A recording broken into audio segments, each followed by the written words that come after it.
Hello, my lovelies. Welcome to RyKu Radio, where the Ry Hi. stands for Rytelia, the Ku stands for Miku. Hi.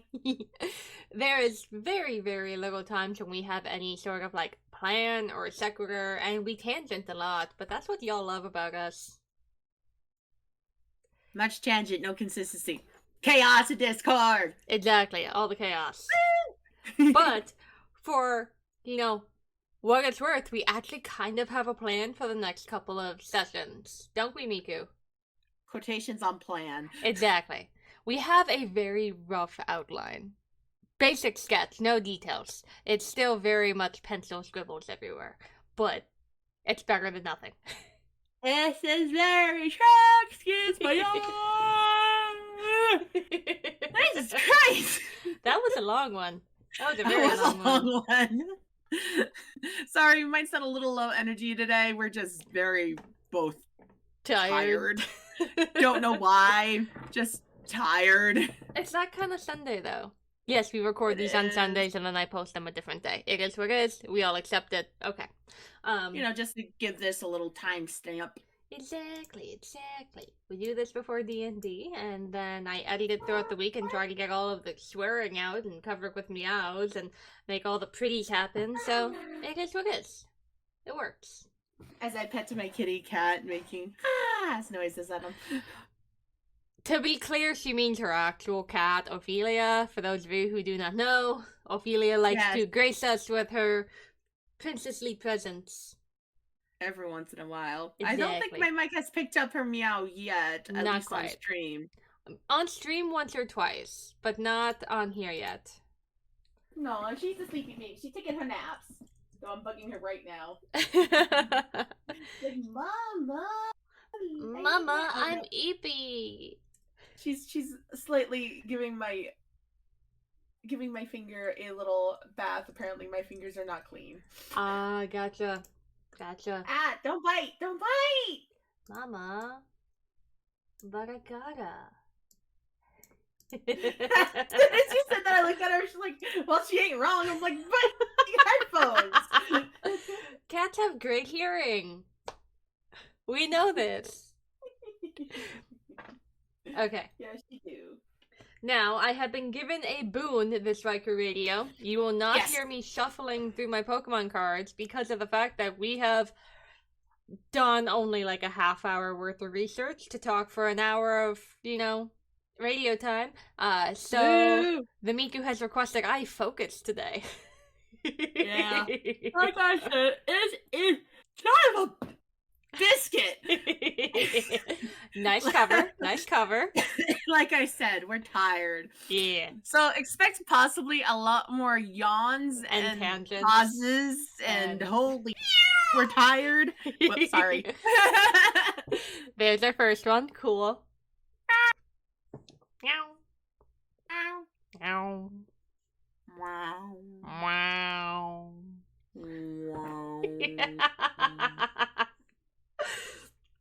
Okay. Well, Miku, what are we talking about today?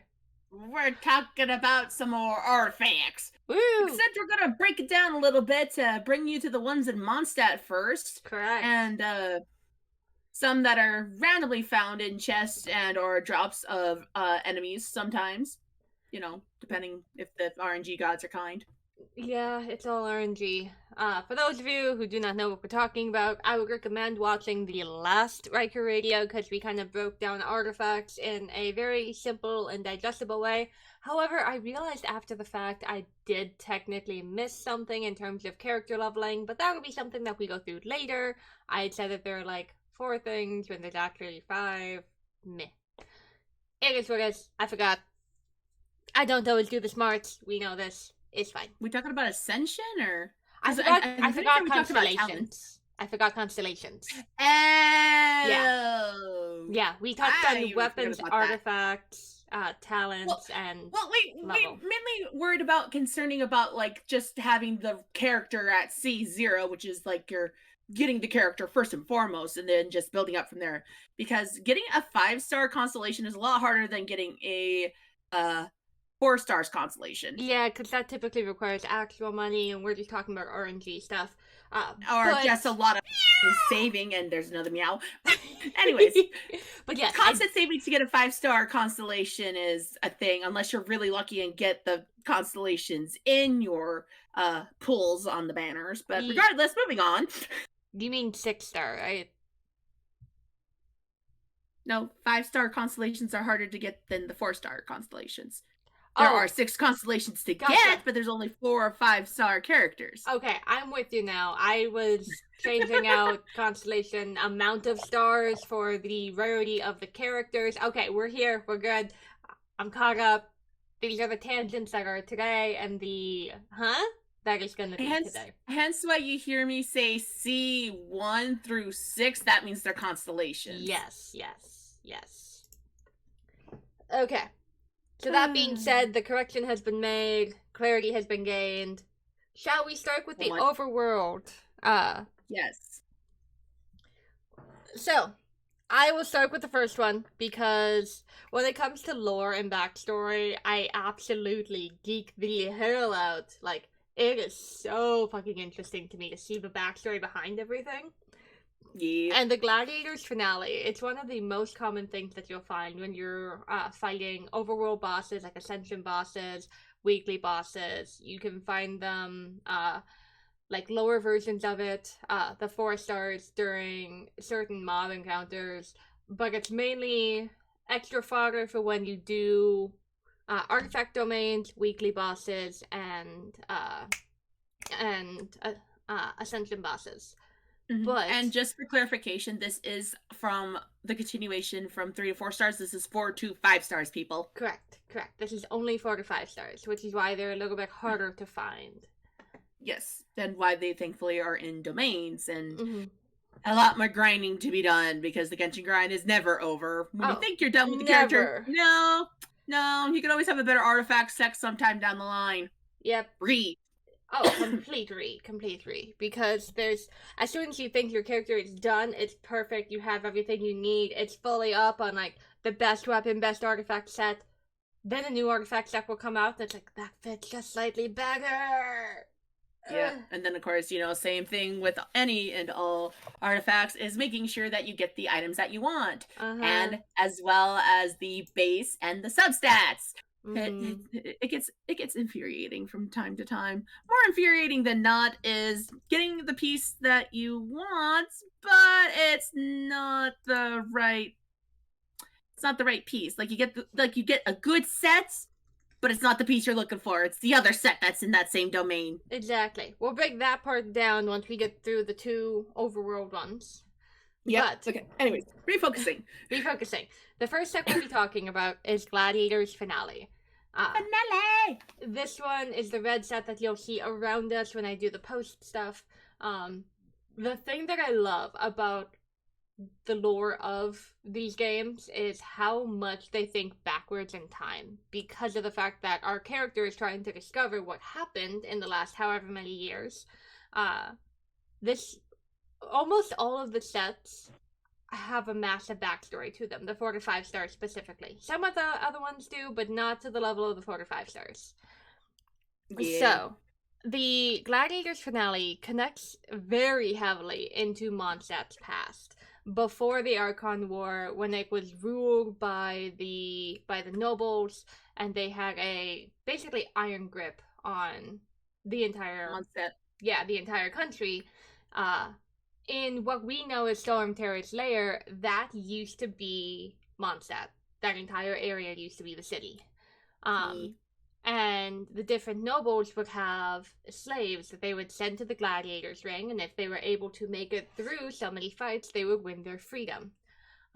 The gladiator most known and named for doing this is actually one of the very few humans who is able to ascend to Celestia, and that is Vanessa.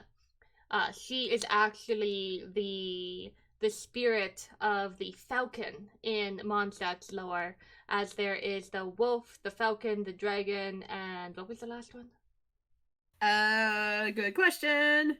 There's 4 winds. There's the wolf, which is Boreas. There's the falcon, which is Vanessa. There's the dragon, which Lion. is Dvalin, and the lion. I don't remember who the lion is off the top of my head, but that's another thing. But Venti had approached Vanessa as Vanessa was taken very young to be a slave for a noble and was a very strong fighter, so thus she was sent into the ring. I can't remember who was her captor at that time, but another noble by the name of Ebhart, I think it was. I think he was Lawrence, but I could be wrong. Vanessa was Lawrence clan. The unnamed gladiator that had the gladiator's finale and the deathmatch polearm, they were a slave belonging to Eberhard, that family. But this gladiator, the unnamed gladiator, his goal was his freedom until he became almost enchanted by Eberhard's charisma and drive for power, and thus had kind of given up his want for freedom to bring that power to his master. And he was nearly to the point of winning his freedom, completing his goal, and then his next match was against Vanessa. And Vanessa proved to be victorious, and the unnamed gladiator was slain. So that's the sad story. It is very sad. But that is the story with that, which I find just so cool that they connected into there. Specifically from how dark and bloody Mondstadt's past used to be.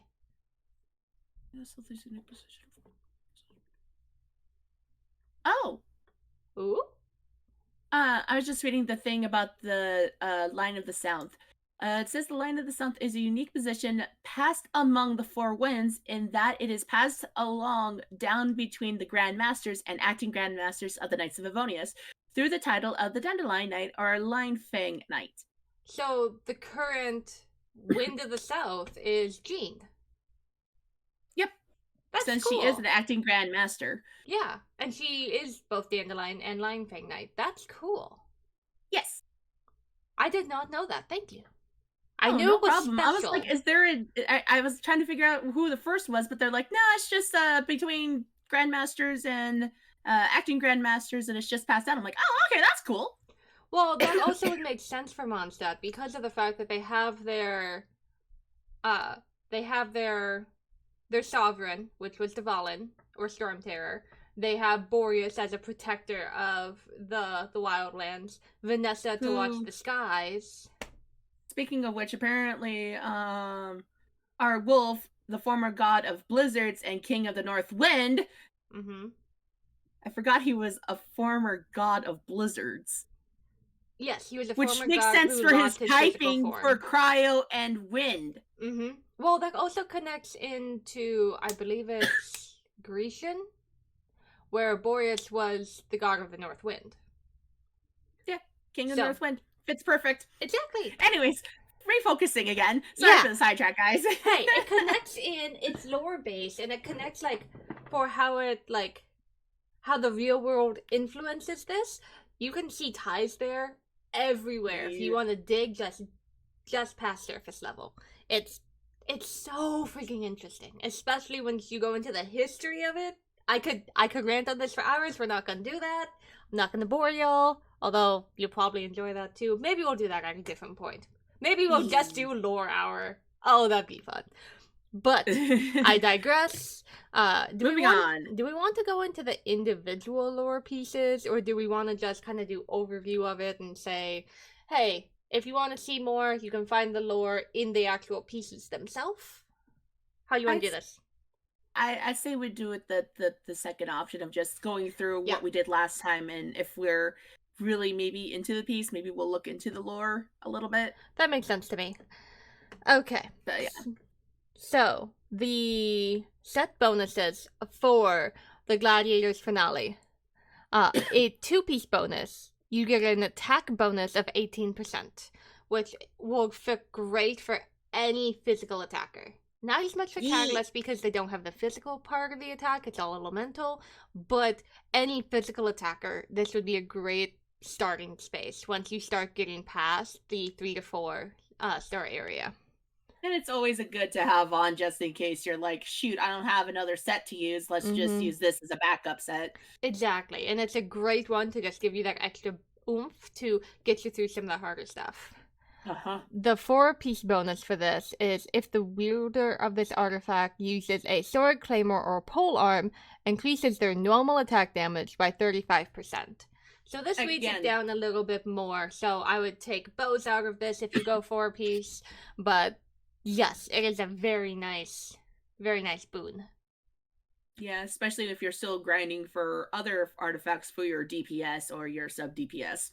Exactly. This will be a great one to just give you that little edge to help you get a little bit more. Like when I was getting my Jean up to a set that I really wanted her as, I had her on the Gladiators finale for a while before I found her another set that we'll be talking about, the Viridescent Venerer set. Wow, you say it. Yeah, I'll go over that one. I'll go over that one. That's fine. So that's that one. It's a great starter set, especially for the physical sword users or sword based users And polearms. and claymores. I mean, claymores are just bigger swords, just heavier. And technically, polearms are swords just on a stick. Fair. It's not Fair. wrong. No, you're not. It's definitely not wrong. Jesus Christ. I didn't think about that till now. I'm like, oh. Well, technically, you're not wrong. They're all sharp, pointy objects to handle with care, please. But we have to take the bows out of it, and arrow is a sharp, pointy object to handle with care. So. Those are more projectiles, though. Not if you use them right. Okay, fair. Okay, fair. Okay, moving on. Yes. Next up, we got the Wanderer's Troop. It's so blue and pretty and very musically. Yes, it is so pretty. I do enjoy the look of this set. It's so blue and pretty, and you can see some of the music notes. You can see like a harp on the sands. And I got nothing else other than the music note on the thing and the hats and yeah. You're it's good. very blue and pretty and gold with a tish of baby blue. Yes. But anyways, for the two pieces we got increases elemental mastery, so definitely good for probably your bow or your catalyst, especially if you're using the bow for that charge shot. Yes. So while the first set was very good for the physical fighters with swords, as we've discussed that those 3 types of weapons are various forms of swords, this is for everything else. Mm-hmm. And then speaking of bow and catalyst, for our 4-piece, it increases the charge attack damage by hold on. I skipped the thing. Yeah, elemental mastery by 880. Doesn't say percentage or anything, so I guess just flat out 80 points. But for the 4-piece, that increases the charge attack damage by 35% if the character uses a catalyst or a bow. Gotcha. Did you want to go? Oh, go ahead. So definitely a good set for, again, for when you're grinding for the next set that you're looking for your catalyst and bow users. So elemental is your favorite for this type of pieces for the Wanderer's Troop. Fair. Did you want to go into the lore for this one, or did you want me to? How about you? You've got your words. I'm failing miserably. You're good. So the Wanderer's Troop also goes back into the lore of Mondstadt. As I mentioned, the yes, baby. Hi, Ophelia. And I'm like, yes, honey. That my cat was scolding me for some odd reason. Why are you scolding me, honey? So for this set, this goes back into the first rebellion against the Mondstadt aristocracy. It was a failed rebellion, which is why then that the gladiator trial started. But this was also when Venti got his humanoid form, apart from just being an elemental wisp. The Wanderer's troop were the ones who had led that battle, which is why you see the harp on the goblet, because it's connecting to the one who led the charge, who was Venti's friend who died in battle. Uh, After that failed attempt of a rebellion, of trying to take the country back, the troop had disbanded, and only this was left behind. Do you want to hear the members of the band? I would love to hear the members of the band. The conductor, or the wielder of the windseth, the soranger, the harpist, the wielder of the stringless, the dawn light swordswoman, the sword dancer, wielder of the flute, and Chrysalis, wielder of the bell. Oh, I love that. So those 4-star weapons? Uh-huh. All connected. Yes! Oh my god, that's so cool! I love that so much. Ah! But yes, the Wanderer's troop does connect to a weapon set that Miku had brought up. If you've seen me fight and you see the like old music notes circling around some of my characters, that's the weapon called the flute. There's also the Catalyst book called the Windseth, which I think does kind of the same thing, but I think it's like a quick little 5 seconds or so, or 10, I can't remember. The stringless bow. Is, yep. And then the Bell of the Claymore! Yes. I can't remember who I have my bell on. Mine's on Feminine, because that's what was on his character demo sword. I might have moved mine to him too. I forget. It matches so nicely when it's up to level 90. It does, because it looks very mechanical. What? Okay. So, I don't know if you heard a meow, but she meowed. I did not hear the meow, sadly. Ophelia, what? Okay, are we ready to move to the Mondstadt specific? I was just trying to see if she'd meow again. What? Did you want your drawer open? That was a yeah. She just instantly jumped to it. That's adorable. I love that. I love my baby girl so much. Okay, so on to thunder, thunder, feel the thunder, bam, boom, bam, to the thunder, soother. So there are two sets at. You're good. There are two sets at the Midsummer Courtyard. This one is the northernmost domain in Mondstadt. We'll be going over the three domains in Mondstadt, 2 in Mondstadt, 1 in Dragonspine, about the sets in there, and we'll go a little bit into some of the lore here. Some of them didn't have as much. Some of them it's really kind of open, and for some reason, 2 of them are connected to Inazuma. So, yeah? It's just how we knew that Inazuma was going to be in the works. Exactly. Okay. Which one would you like to go through, Soother or Fury? I'm the Soother, you're more the Fury. Or do you want to do where you talk about the sets and I talk about the lore? That'll work too. Cool. All right, so we got Thunder Soother, which really, the title Thunder kind of makes me think of Electro. So, as we go on to that 2-piece set, it is Electro resistance increased by 40%, where the 4-piece increases damage against opponent affected by Electro by 35%. Awesome. So this one, as you see around us, it's very, very like dark blues and purples and silvers, very, very like spiky like electricity, which is really, really cool. And I love it, and it's pretty. Yes, it's very pretty. I will agree with you there. It was it. The lore behind this one, there's a little bit of debate as to what this is directly referring to. Because Thunder Soother, it specifically says, I think, Thunder Beast. Not bird, not dragon, but beast.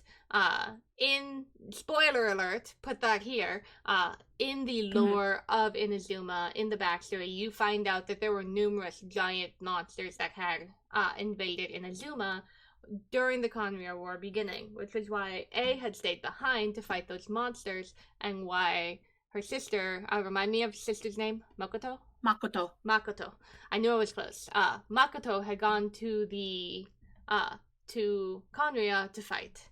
In that, we all know that Makoto didn't return, and in that A had taken all of that angst against those beasts and had basically deleted them.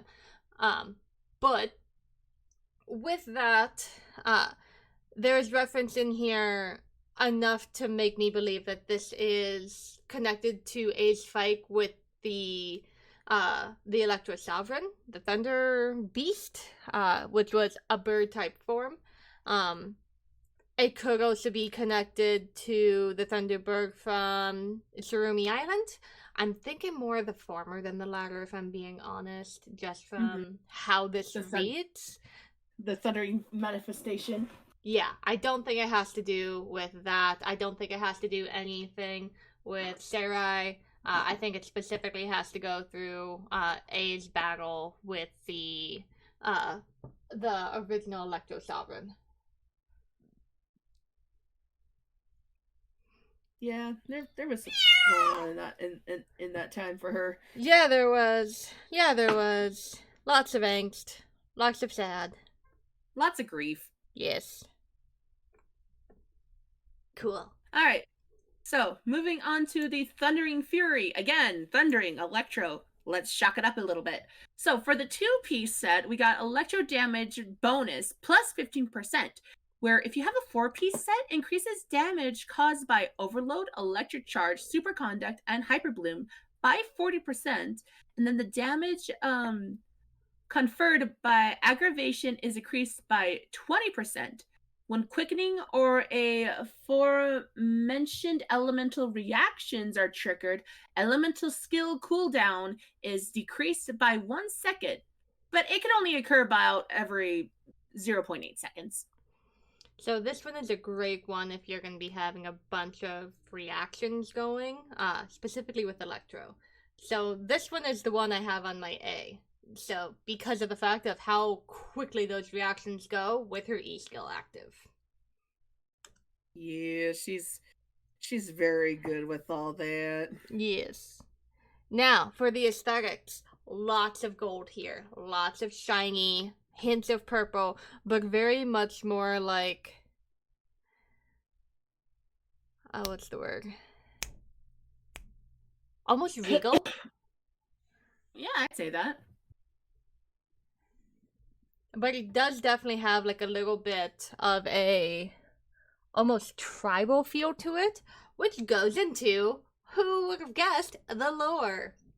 So, the fun part with this is Hoyoverse already had planned for the heartthrob that was the Sarai quest all the way back here. Reason being, this connects into a story that we end up diving into and uncovering everything in a very, very strange way. So I mentioned the Sarai Island earlier with a Thunder Soother. Basically what happened there is just like Watatsumi Island, Sarai Island had their own divine creature, so to speak. It was the Thunderbird. And the Thunderbird would keep them safe through thunderstorms, would keep fog around the island so that no one couldn't get in to help protect them, until one day the Thunderbird decided they weren't friends no more. And that the tribe people needed to give sacrifices. There was a point when the sacrifice chosen, Ryu, had tried to befriend the Thunderbird to make it so that... Right, that was actually on Sumeri Island. Sumeri? Not Sarai? Yeah, that's that whole time zone repeat Groundhog Day bullshit. Gotcha, I get those two mixed up. That's right, I got you. That's why I was like, wait a minute. No, that's where we fight the Thundering Manifestation that led us to that island. Yes, you are correct. So, Sumeri, not Sarai. Again, we're tired. Very tired. But on Sumeri Island, I also call it Fog Island, little boy named Ryu was trying to befriend the Thunderbird to try to make it so that they could live in harmony again. And the Thunderbird decided to respond in a way that killed everyone. And put them in an eternal time loop until someone came around and uncovered the story and had destroyed the the catalysts that were basically making the time loop continue, and then we're able to free the souls trapped.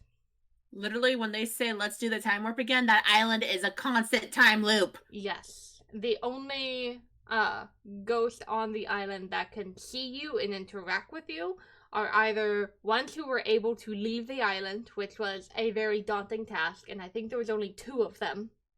I want to say you're correct. And Rue, the one who was the initial sacrifice for the Thunderbird.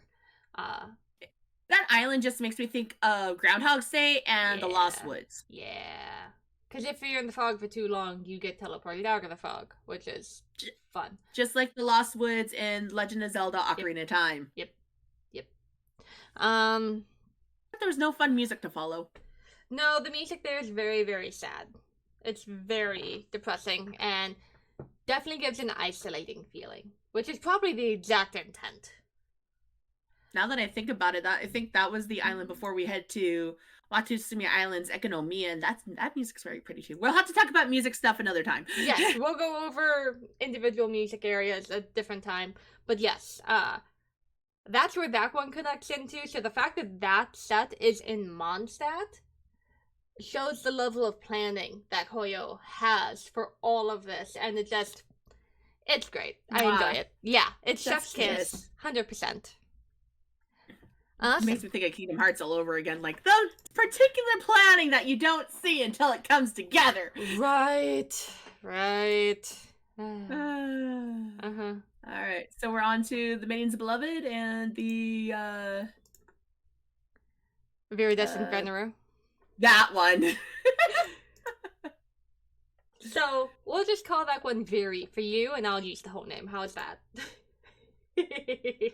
I'll just call it the wind artifact that I have, because after I talk about it, it all makes sense. Exactly. So we'll start with the Maiden's Beloved, which is really going to be a lot of pinks and a lot of pretty, like, light silver.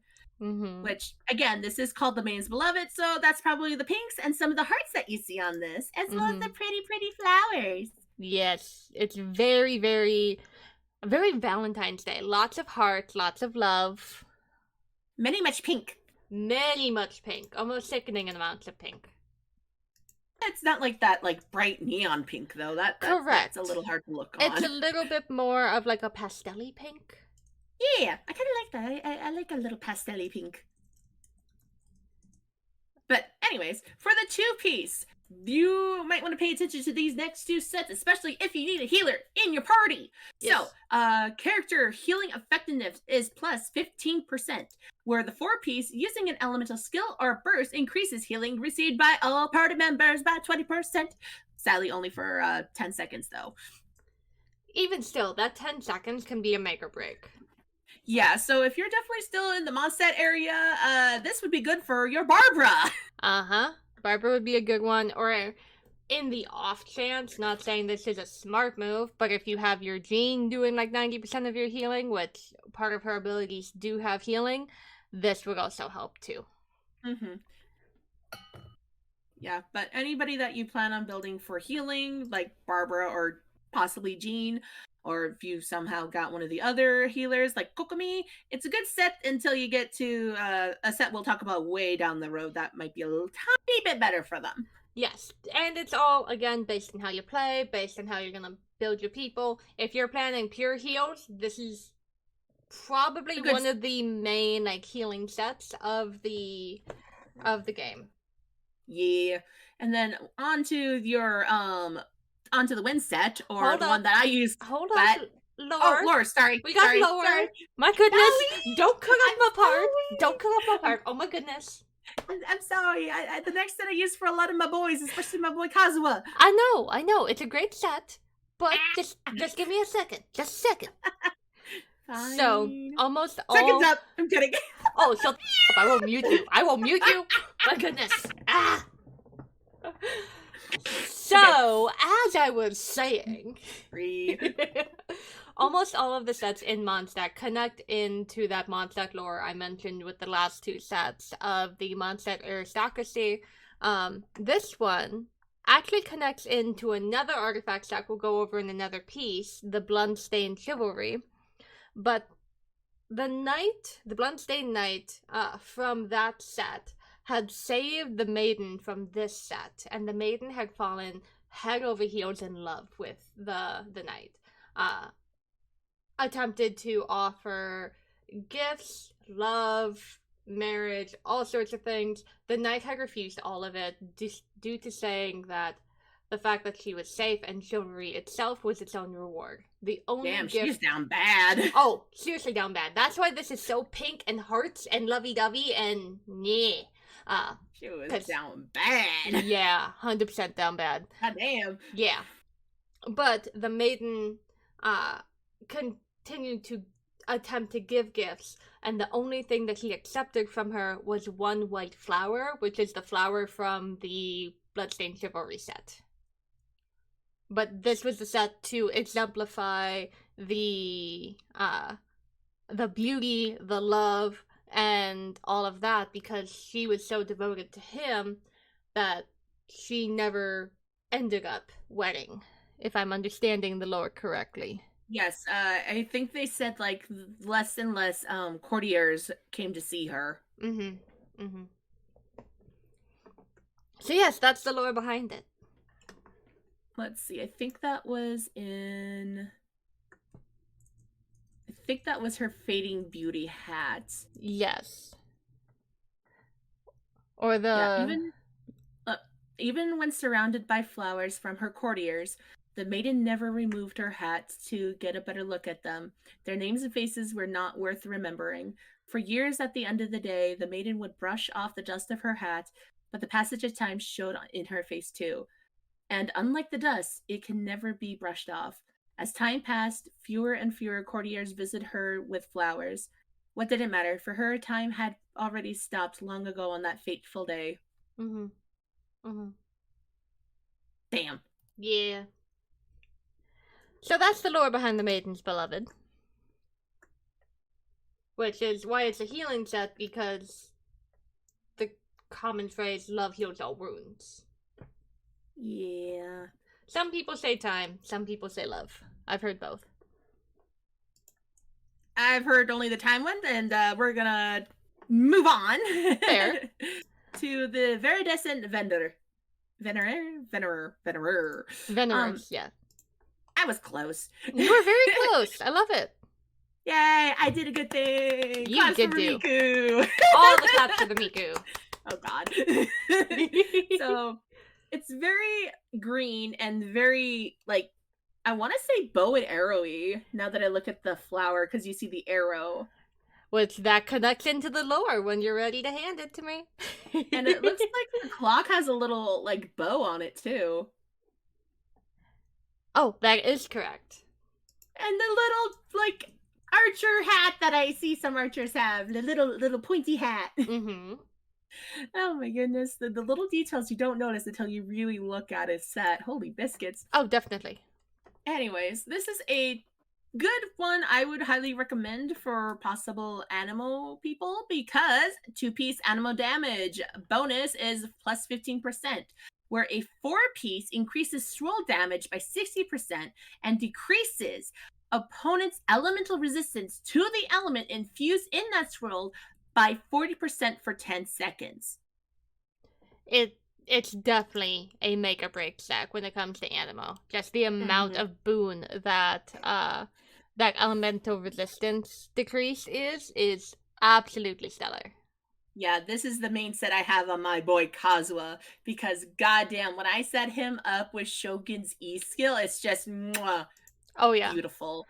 Same with my Jean.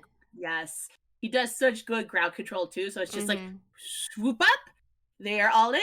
I go down and plunge attack, and then swirl, and I just see a lot of electro damage going around. Oh yes, oh yes. It's chef's kiss for that set. I love it for my Kazuha. I love it for my Amino users. Oh yes, it is a great set. This is the main set I have on my Jean for the exact same reason. I do a Jean Klee combo because then I can bring in all of the bombs and throw them at people. It's amazing. Yes. I love it. Yeah. It's a really good piece for an Anemo set, especially if you're looking to do like elemental reactions, since Amino can just pick up that element and just like just make a wire range for it. Exactly. And it can be so devastating. And especially once you get that decrease in that damage, if you switch back to that damage user, or if you have it as Shogun, it just stays with you. It's it's gorgeous. It's so gorgeous. Yeah. A is my universal just apply application to everybody in Kazuha's just like, here, I'll bring out all the enemies, and then Kokomi just brings out the healing jellyfish and they get hit with I get the heals and then the enemies get the damage. Oh yeah. It's beautiful. It's so beautiful. It's my 3-person combo that I could just switch out that 4th person in case I need something else, and I'm like, I got this. Oh yeah. That's my Barbara Nahida Shogun combo. I feel it. I got it.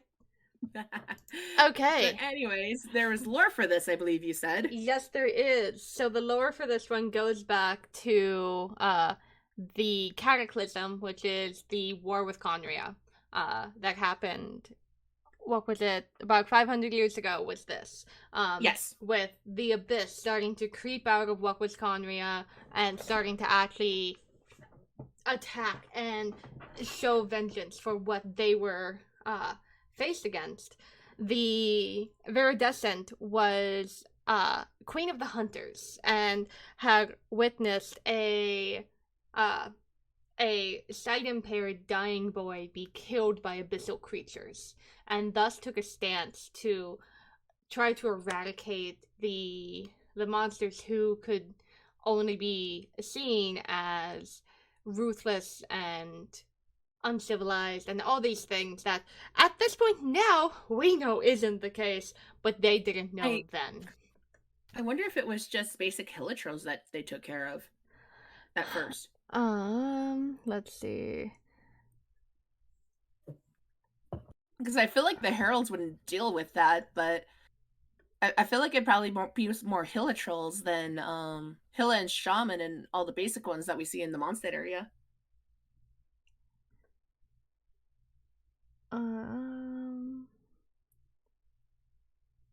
I'm taking a quick look. They're probably not going to go into details because they probably didn't have a name for it until sometime later. Yeah.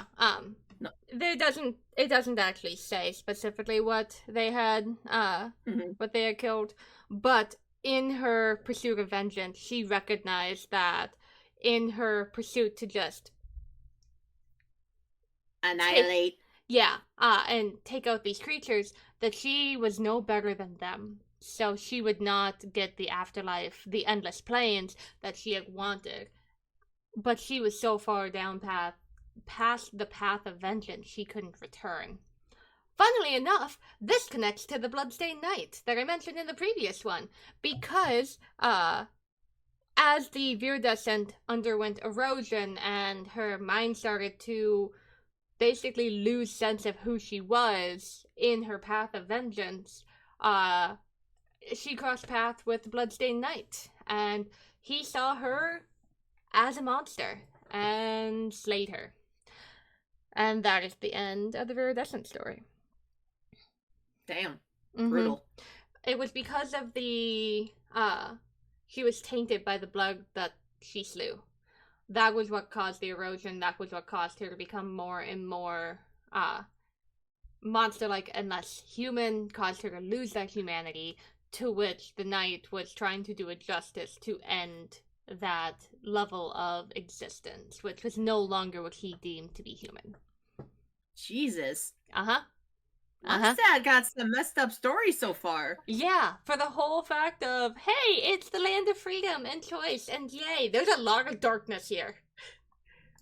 God, I'm scared to go to Leeway, and we kind of already know that there was some stuff in Inazuma, but I'm scared for Smeru and Fontaine too, man. Well, the Bloodstained Knight storyline, his artifact stack is in Leeway, so we're already touching base. Oh, goody! And that will be the next RyKu radio, will be that section of Leeway and their artifacts. Yep, and they'll also be going into a whole bunch more there. But I think... darkness, my old friend! Basically. But I think it might... you go. I think we're gonna go to Miku's favorite spot in all of the game. If you can't tell the sarcasm dripping off of my words, Miku I hates. hate Dragon Spawn with passion now. So the last domain we'll be talking about today, I was practicing how to say this before stream. The peak of Vindagnir. Vigignir. Yes, that sounds better than how I was pronouncing it earlier. Either which way, a lot better of a better job than I would have done it. I would have fumbled like a madman. You're good. I would have fumbled more than a football player. But I'm done. Okay. Anyways. Whenever you're ready, which one are you starting with? We're gonna start with Blizzard Strayer because I love me some cryo, baby. Fair. Though I hate Dragon Spine, that place can burn. Though it'd kind of be impossible right now with all the snow on there. Anyways, with Dragon Strayer, we have, or sorry, God damn it, I called it Dragon Strayer. You are fine. Take your time. Blizzard Strayer, correction. We got a lot of blue. We got a lot of blue, light blues, and some whites in there, and it's pretty. I like it. It's very crystally. It's very sharp, pointy. Think the Mirror Maiden, and you kind of got the feel of it. Like Blizzard, because blizzards are hard. Especially with all the blind little ice chunks. It feels like you're getting stabbed in the face, I swear. But anyways, for this would be a good start for a cryo set. So 2-piece cryo damage bonus plus 15%.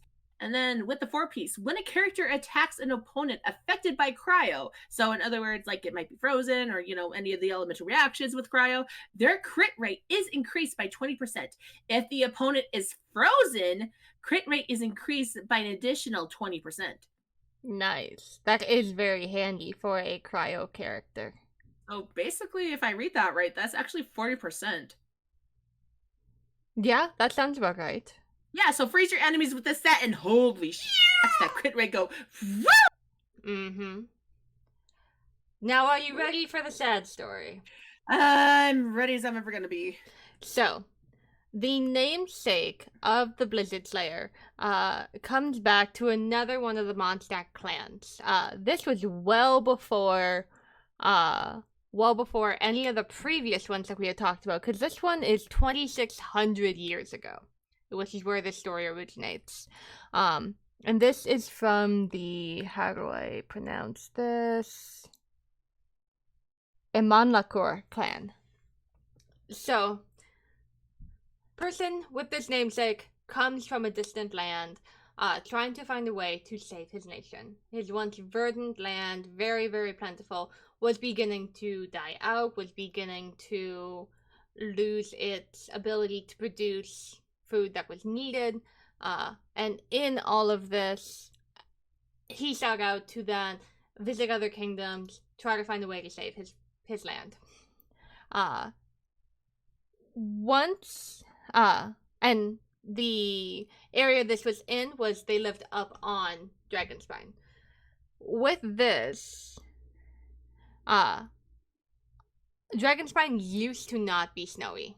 It used to be beautiful and green, and once the Skyfrost snail, the big thing in the sky that's hanging above and making the storms, once that became there, he realized that at that point he had to go home to try to save his people. He had gathered enough information, only to find out that everyone had died in his absence. Rip. Right. On his way back to Dragonspine, it was thought that he had been battling abyssal creatures on the way back, as he came back with his sword, the Snow Tomb Star Silver, Wait, dripping. Is that a Cleor? Yep. But it was dripping in black blood, which is known to be abyssal blood. Once he left the sword there, how he went from there to Mondstadt and became one of the heads of the aristocracy there of a different clan is very unknown.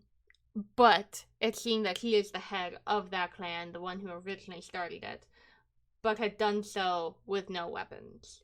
He was also, at the point that he had parted with his sword, was highly delusional, probably due to the blood he spilled that got on him. Exactly. So he was probably undergoing some erosion, just like Viridescent was, which was probably one of the things that created the level of bad with the aristocracy. Granted, most things with aristocracy is not a good thing, but that was probably a start. Damn. So yeah, it's a happy story.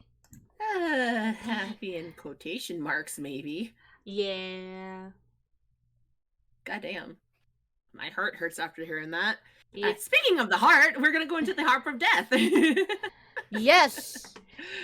So yeah, that's a thing.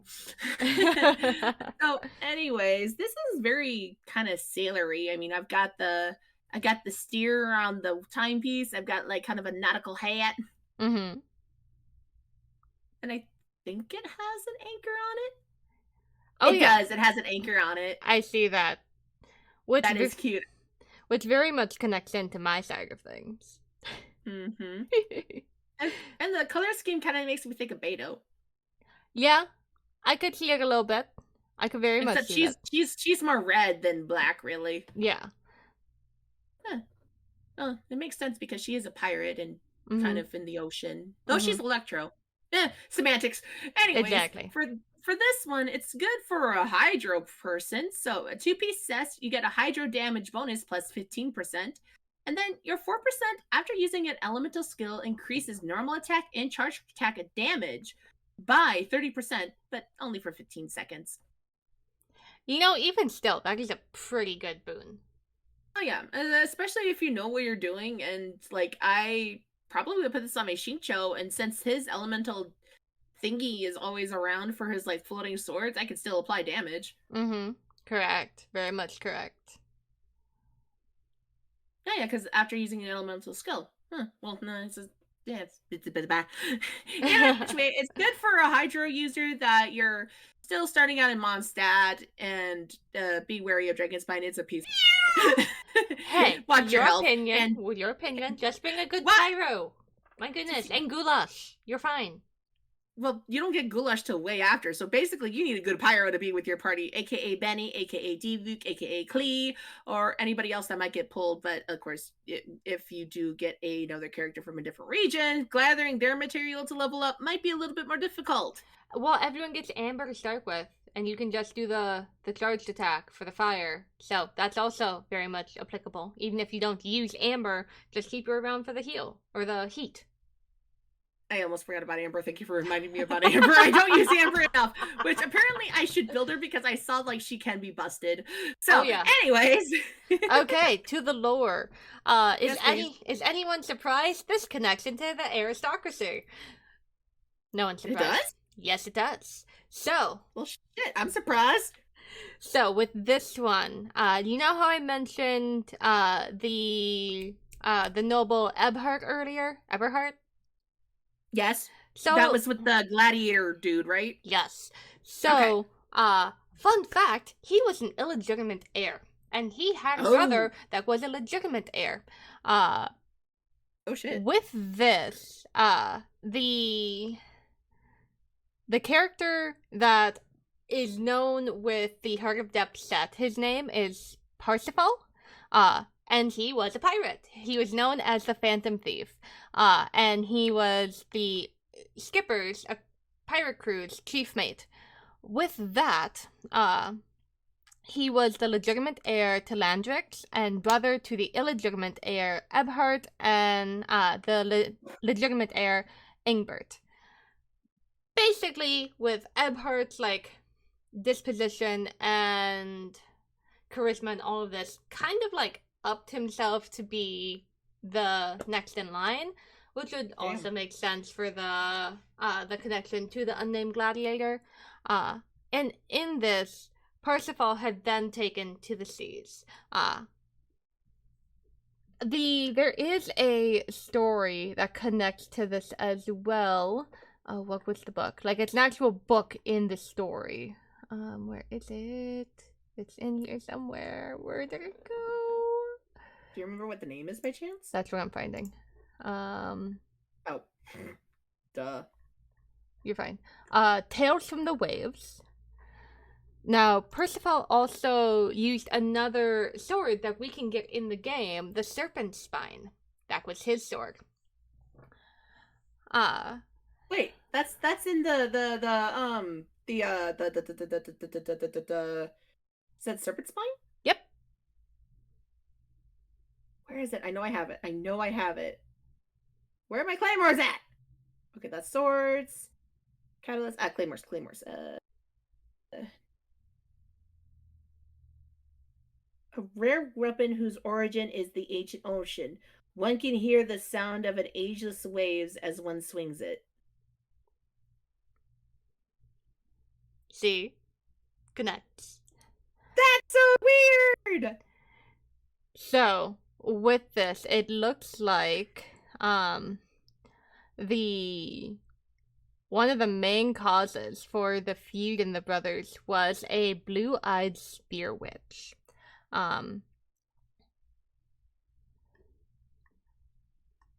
Because it looks like Eberhard was the cause of death. Let's see. Eberhard eventually deceived Parsifal in some way, forcing him to flee Mondstadt so that Eberhard could usurp his legitimacy. Damn. Parsifal had buried his sword he used as a phantom thief and then fled across the sea. The blue-eyed spear witch, was Parsifal's lover, and Eberhard had used her powers to then cause him to flee, which then caused his death. Ruthless. Yes. Because he was never able to reconcile with his lover because he felt like she betrayed him. Again, ruthless. My god. Yes. When Parsifal had fled, he fled to Liyue, and he fled with a sword known as Iron Sting, which we should also recognize. Wait, Iron Sting too? Mm-hmm. Do I still have that weapon? I might not. I think that's probably a 3-star, which I don't have anymore. The death of Parsifal was after all of this. He ended up in a depressive stupor, becoming a bit of an alcoholic, joining the skipper's crew, and in the skipper's plan for vengeance, had went after a sea monster, and no one survived the encounter with the sea monster. So it's that end. Okay, hold on. Lord.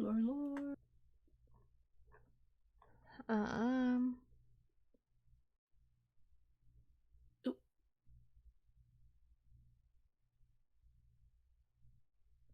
Okay.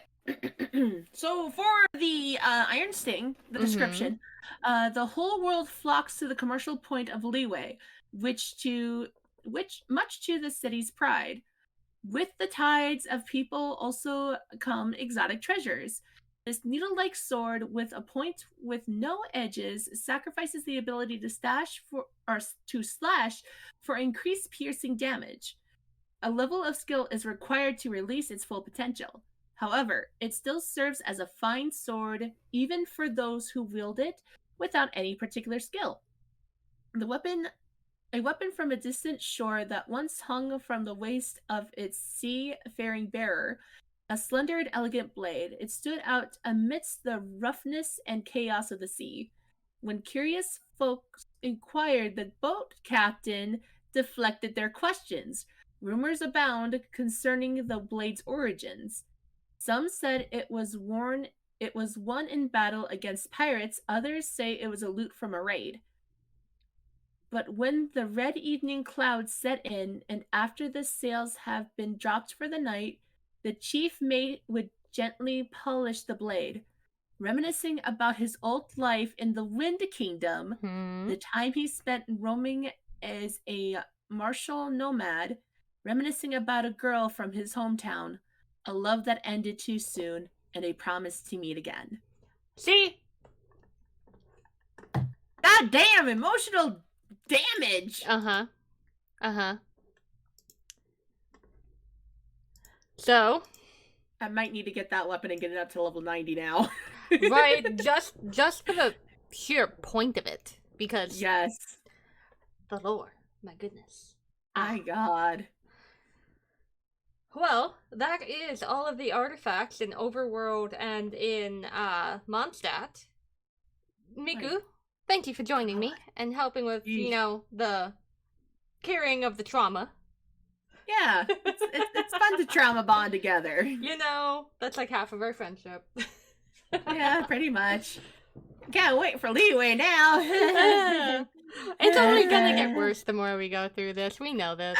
I feel like this is a consistency of like how much emotional damage we've gone through each of the story quests and the side character story quests for each nation for their archons and the story quests for their nation. Yep. I absolutely love how so many of these just interconnect so deeply. It's gorgeous. I am so scared for Sumeru and Inazuma, to be honest. Well, I'm terrified. Yeah, I can agree with that. Well, we got some time for that, but luckily that's just gonna be one episode. That level of trauma, so... One for Leeway, one for Inazuma, one for Sumeru, and one for Fontaine! There's only 2 domains in Inazuma and Sumeru, so those 2 are together. Ah, shit. Oh, this is gonna be way too much trauma in one day. Oh, sweet baby Jesus! We're gonna need to have extra candy that day. We'll make it work. Oh God, we're gonna need so much candy. All yes. the candy! All of it! All the candy! Chicken treatment! Right. Well, my lovelies, thank you for joining us for this RyKu Also Radio. meow. Also meow. Since I cussed. All the meows. I cussed!